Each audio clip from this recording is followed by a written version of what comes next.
I feel like in the US, and I feel like you go to a traditional martial arts tournament, it's all yes sirs, no sir, courtesy and respect. And then half those kids can't fight. And then you go to an MMA event and these guys can fight, but I'm not gonna let them watch my 5-year-old on the weekend.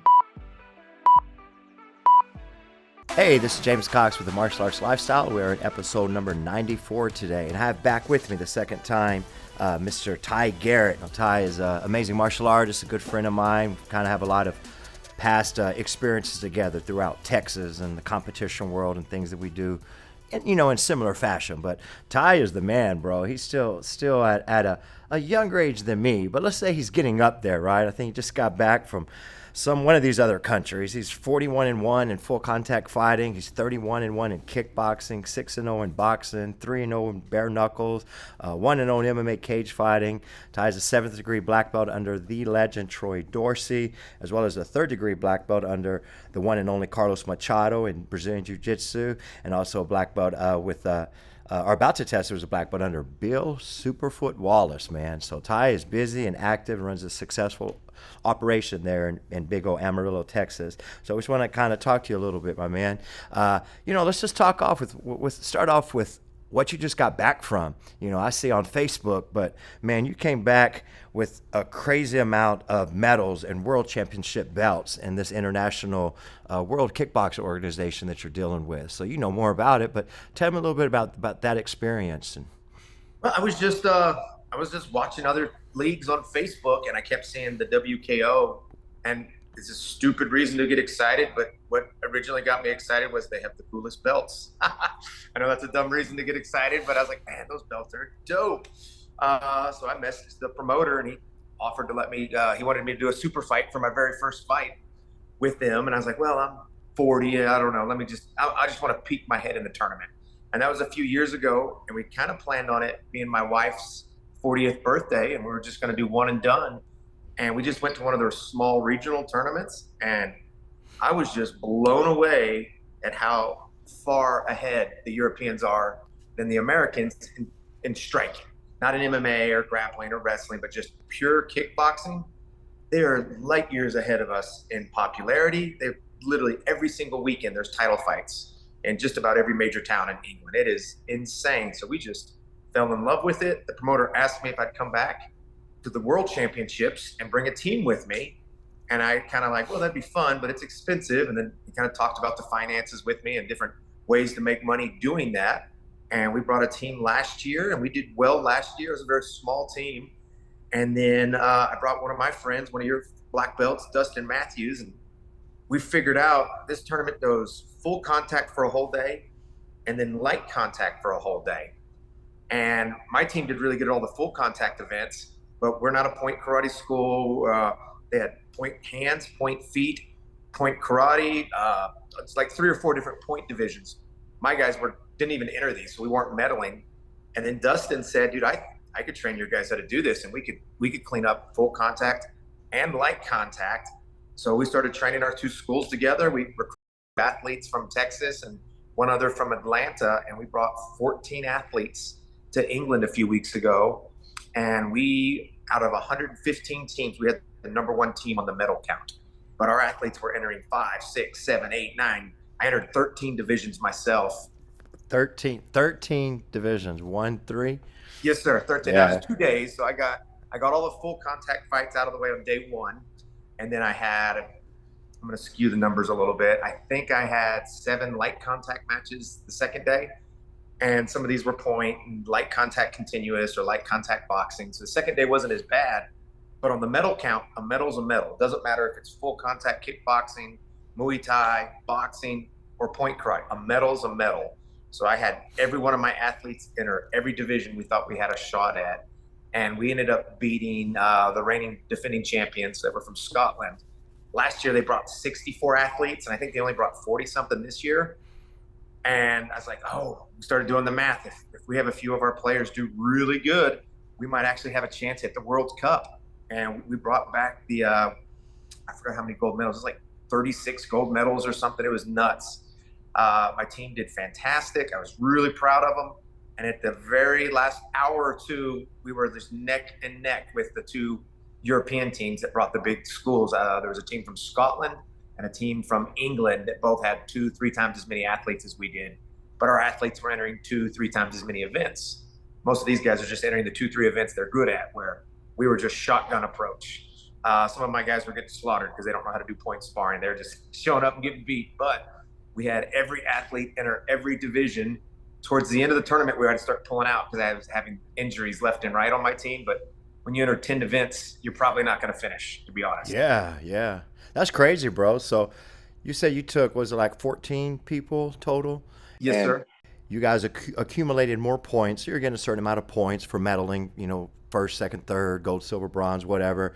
And competing against people that brought 40 plus students, and you guys were still able to score more points. But y'all really got the most bang from that experience by entering every division you could: light contact, full contact, boxing, kicking, point, blah, blah, blah. So you were there getting some rounds. You guys really got some experience, and you used a strategy to have less people, but to dominate it. We did really good. It was nuts. I think Dustin told me he was in the ring, either coaching or as an athlete, for 8 hours straight. Yeah. Like, you fight and they send you back to the stands. He either had one of his students, one of my students, me, or him. He never left the event arena. He Mm-hmm. stayed in the combat zone for 8 hours straight. I had one of my coaches just following me with the different pads, because you have to have different gloves for karate, different shin pads for Muay Thai compared to kickboxing. So I had one coach, his only job was to get me dressed, because they'd strip off my boxing gloves, put on a different set of gloves, pull my shin pads off. You have to wear shoes in boxing, take my shin pads off, put on boxing shoes. So one of my poor assistant instructor, Jessica, just a fantastic black belt. She was literally falling around keeping me dressed for each event. Sometimes they say, Ty Garrett, ring 2, while I'm fighting in ring 3.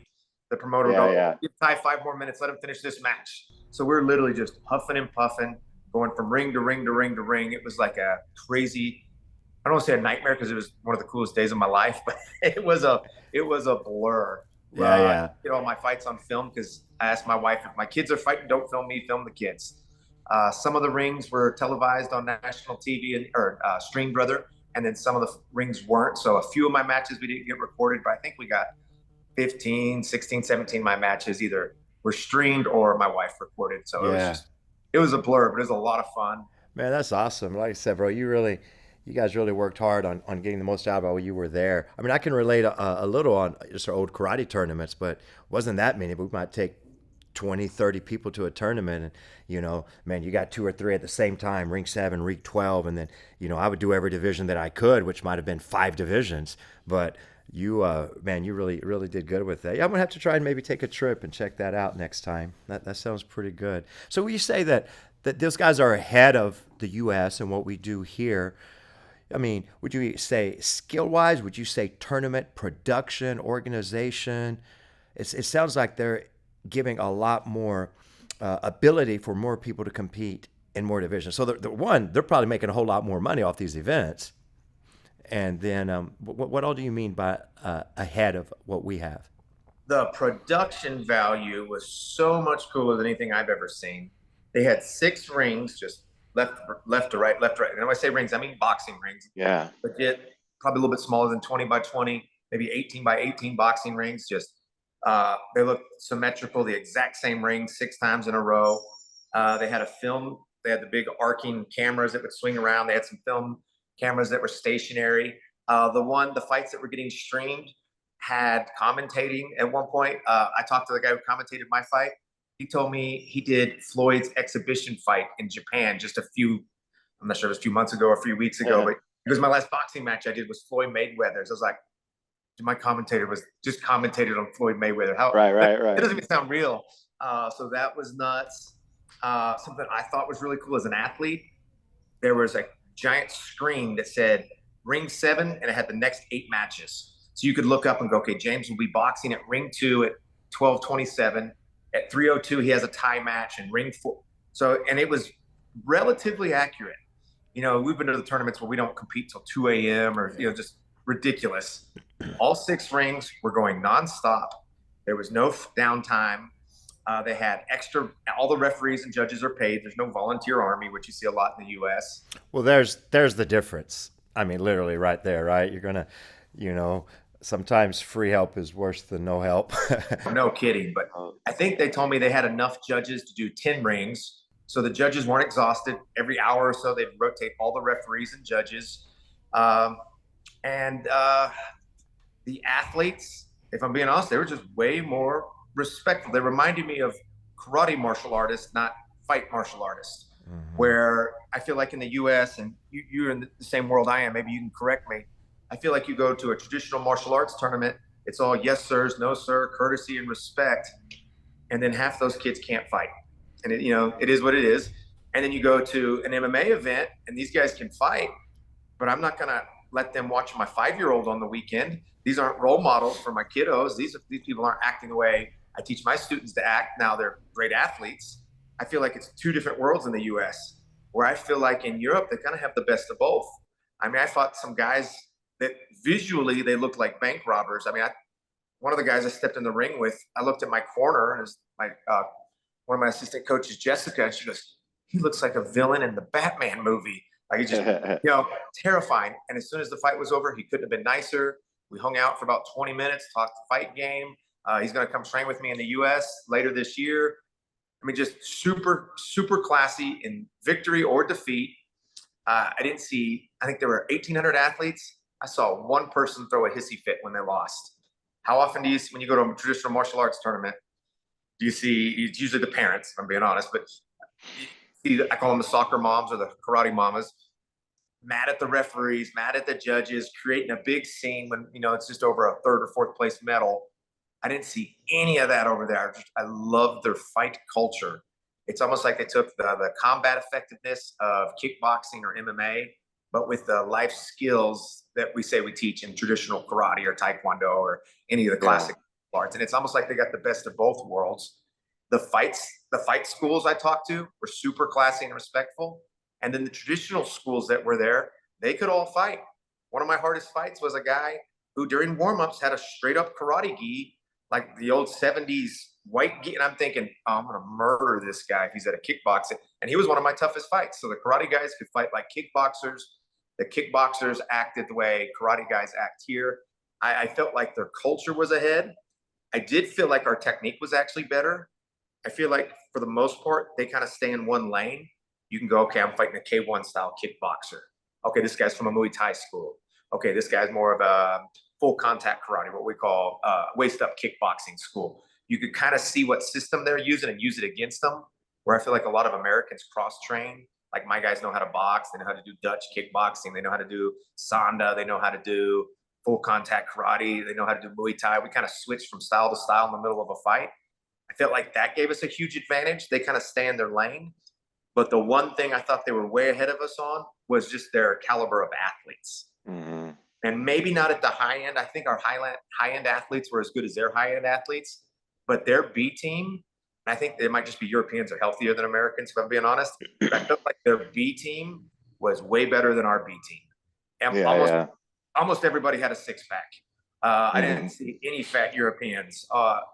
All the overweight people I saw when I went and talked to them, they were Americans. They were watching. It's just everybody walks everywhere.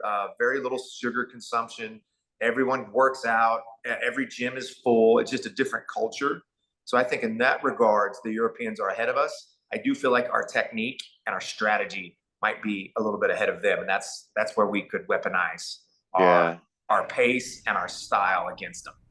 No, that's interesting, man. I like that. Yeah, and I agree from what I've seen. I mean, there's a lot to this American diet and how much this American diet is killing people, obesity and anxiety and everything else that goes along with that. So, yeah, that's the sad part. But yeah, the organization, I'm sure, paying their judges as referees and having the right software, updated things to really make that work. I do see a lot of tournaments doing that today. They'll text you. You can be in your hotel room and they'll text you to come down to the convention area because you're gonna fight at 212 and ring 10. That's pretty cool, right? No, So it's amazing that can do yeah, that.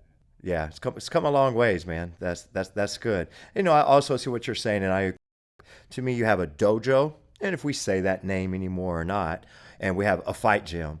very unfortunately can be very two different types of people. Some of it is, I feel, is how it was marketed, from beginning of the Ultimate Fighting houses and MMA. And that, when you bring someone up and you raise them through white, yellow, orange, purple, blue, green, brown, black belts, and they're initially taught to bow on the mat, they're told to do push-ups if they didn't say yes sir, whatever. I mean, it can be extreme one way or other, but they have somebody that's leading by example. There's a martial artist that is a disciplined, respectful, focused person that is a leader. Like you said, I love that example. Would you let them babysit your child, right?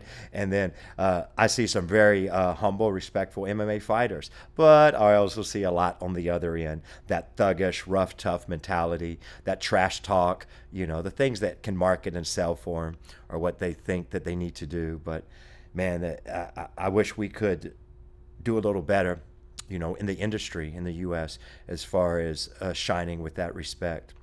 Yeah, I didn't see any trash talk, very little complaining, no one upset, no hissy fits after the fight, no beef after the fight. One time I fought in Oklahoma, I knocked the guy out. About 20 minutes later, I went to his locker room to shake his hand, and he straight up slapped me, like just slapped me. He told me I was blah, blah, blah. And I was just like, oh my God, what are we doing? Yeah. I've seen brawls, chairs thrown. I've seen people threaten to shoot and kill. I've seen parents, mostly parents, just a lot of drama. You're right. Soccer parents. I've seen that too. So it's crazy. Yeah. Well, I mean, what can we do on our part to make things better? If we're going to lead from the front, we're the example. Well, I'm hoping to take this. This was going to be my last year, and we did so good. It's so hard to go out on top. The only way out of this sport's face down and embarrassed in front of a room full of people. So I guess I got to go one more time. But we're going to take another team. Me and some of my friends, we're hosting these events called champ camps, where we're trying to do the European rules. We're doing them in dojos, and we're having 2 or 3, 4 different instructors. So I'm going to teach a session. Mr. Dorsey will teach a session. I'm going to invite a couple other of my friends. And then after we're done with the seminar, we're going to do like mock tournaments. We're teaching our athletes, okay, these are the rules in Europe. This is the pacing. And we're hoping to get 2 or 3 or 4 of these set up in Texas. And then I would like to bring 20 to 30 athletes next August, because I'm pretty sure what the Europeans are going to do to beat us. If they just brought more bodies, they would have beat us. I think we won by 4 gold medals, maybe 5. It was pretty close. So if they had 10 more people that just got bronzes, they would have beat us. Yeah. So they can beat us real easily just by throwing bodies at the problem. Right. So we're going to have to bring a few more guys that can get 5, 6, 7, 8, 9, 10, 12 medals to overwhelm them if we want to get that world championship cup team, which I'm a little over competitive, probably like yourself. You know how many tournaments you've won back in the day. I grew up watching you win all the first places. It's hard when you know you can win to not go win. So anyways, to answer your question, we're going to do a few champ camps, and then the promoters asked me if I wanted to start hosting WKO events over here. I'm a little worried about the boxing commission. I don't know if they'll let you do a boxing match, a kickboxing match, and a Thai match in the same day. I've never seen anything like that in the States. And the promoters I've talked to, like you're one of the promoters I've talked to, I've kind of decided not to be a promoter. Every promoter I've talked to in the US just says they either lose their shirt, or if they do great, they break even. Yeah. And as an entrepreneur, that doesn't excite me at all to risk it all to maybe break even. It's tough in Texas. It's tough with the TDLR, but we just keep hanging on that things are changing, so go for it and try. I mean, but I've seen mixed events. I've seen events, boxing, kickboxing, MMA kind of mixed. Bare knuckle is a thing now. Man, people put in the slap contest. You could have a variety show. But so you're going to do some of these champ camps throughout Texas, and imagine a seminar, a smoker, sparring sessions, and using it to have more precise training and preparation for where you guys are going to go. Well, this is how they do it there, and this is how we're going to go and be successful. So that's cool, man. The hardest thing we have working against us, other than just the cost of going there, the kids, especially the kids, some of these 8-year-olds have had 40 ring fights. Like my 8-year-old son, he had his first ring fight this summer. The kid he fought, his dad told me that was his 43rd ring fight. Wow. But they have kickboxing events every single weekend where I don't even know where I could get my 8-year-old an actual kickboxing match. I think I'd have to go to like IKF in Vegas or something like that. It's hard. It's hard in Texas. They're doing Muay Thai events now. Somehow people find loopholes and they get away with it for a while, but some organizations are going to certain places. Either maybe you go to a casino or Air Force Base or something where the TDLR don't have jurisdiction. Do you think those are legal, or do you think they're just not getting caught? Because I've been invited to some of those, and I feel like they're just not getting caught, to be honest. Yeah, I think there's a combination. Yeah, yeah. I mean, they can only control so much, but Yes, I sir. wouldn't. I wouldn't do illegal. Too much to risk there. But well, how would people find you, Ty? I know you're in Amarillo. I know you're on Facebook. Is there a good way? Let's say we have schools that want to maybe be a part of this Champ Camp and Team USA. Yeah, our next event is in Amarillo on November 2nd. The easiest way to find me would just be on Facebook, just Ty Garrett, two R's, two T's, and Garrett, and or follow my Extreme Martial Arts page on Facebook. Okay. Always talking martial arts, and on my page, I'm talking martial arts and comic books. So I'm a nerd. Yeah, yeah, yeah. I seen that. Yeah, Deadpool's my trophy rack. I put my belts on him. Nice, nice, nice. Well deserved there. Well, I want to be respectful of your time, but we got a few more minutes. What else is going on? I mean, the martial arts world and things in your area. What would you say, even on that aspect, changing gears a little? What are your biggest challenges? What's the best and worst of martial arts that you see nowadays? Because you're a veteran in this. Man, well, I feel like you and me won the lottery. I mean, we literally get to do what people pay us to get to do. We get to show up to the gym every day. We get to play martial artists. So for that, I'm just so grateful because it's literally a dream job. My mom used to pay that I could go to the karate school or the boxing gym. Now I get paid to play and do martial arts. I'm a 42-year-old grown man, and I get to play every day with my best friends. I hired my best black belt, so I'm literally hanging out with my buddies, playing martial arts all day. So on that regard, I think it's good to be grateful because when I talk to my gym owning buddies in other countries, in England, it's hard to charge more than 40, 50, 60 pounds a month. And you're a gym owner, you can start doing the math. How hard would it be for your gym to be profitable if the going rate for martial arts was only $60 a month in Abilene? Yeah, you'd be working a full time job. You'd be very tired. You would have a hard time to impact the lives that we're able to impact as we're doing this full time as a career. Yeah, it'd be rough. And that's what most of my buddies over there do. They're an electrician or they're a plumber, or they work for the government, and they teach 3 days a week for 2 hours a day just for fun.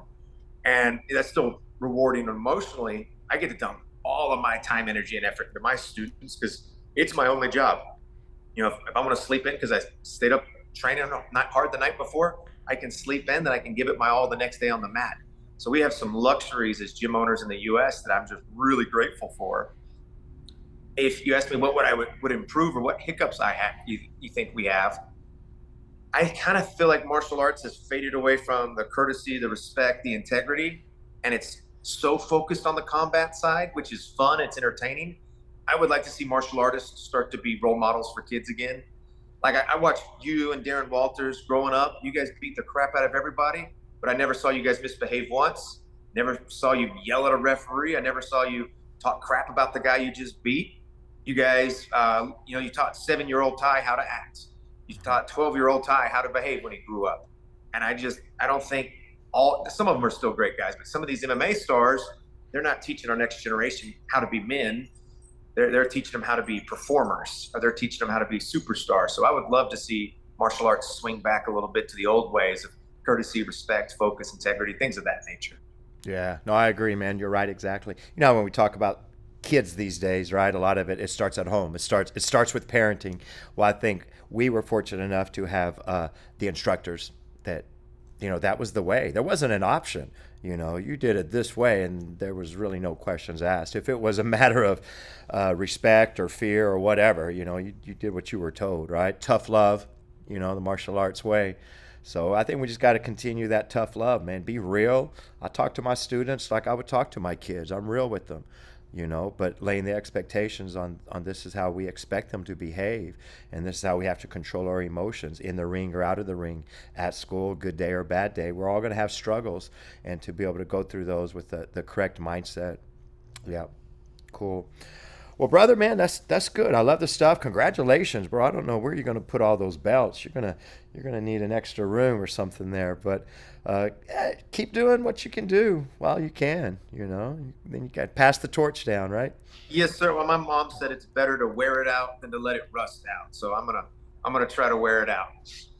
Yeah, I get it. Well, go for it, bro. Well, anything you'd like to close with, Ty? Oh man, I love doing seminars. If anybody's interested in having me come down for a seminar, just reach out to me on Facebook. I go to all my buddies' gyms once, twice a year, and it's just a fun way to train. I know I've done some of James's seminars. I love getting to pick somebody else's brain when they come to my gym, and I love sharing how I do it a little bit different when I go to my buddies' gyms. Yeah. Well, man, all respect, much love. I appreciate you, and I definitely recommend you guys reach out to Ty, get him involved with your school, and yeah, let's just continue to grow and learn and improve. But all right, my friend, well, have a good weekend. I appreciate the time, and we'll talk soon. Have a good one, Mr. Cox. Yes, sir. Thank you.